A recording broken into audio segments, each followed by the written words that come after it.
ஒவ்வொரு நாளும் அடுத்த நாளுக்குரிய மறைவுரை சிந்தனைகளை அவரன்பில் பணியாற்ற என்னும் யூடியூப் சேனலிலே நான் போடுவது வழக்கம். அப்படி நேற்றைய நாளிலே இன்றைய நாளுக்கான மறைவுரை குறிப்புகளை நான் போட்டபோது அதிலே கமெண்டில் ஒரு சகோதரர் இவ்வாறு குறிப்பிட்டிருந்தார். பிரிவினை சபையாருக்கு தலையாயி எதிரி கபிரியேல் தூதர். எதற்காக அவர் இந்த வார்த்தையை போட்டிருந்தார் என்று சிந்திக்கின்ற போது, அருள் நிறைந்த மரியே வாழ்க என்று கடவுளின் தூதர் கபிரியேல் தூதரால் அன்னை மரியா வாழ்த்து பெற்றார்.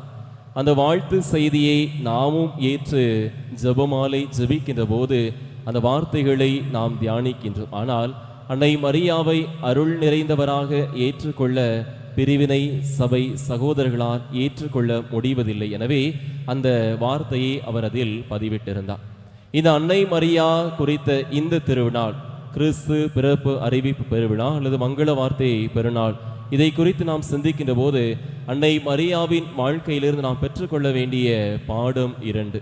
முதலாவது, தான் கடவுளின் தாயாக மாறப் போகிறோம் என்ற ஆணவமோ அகங்காரமோ அன்னை மரியாவிடம் இல்லை.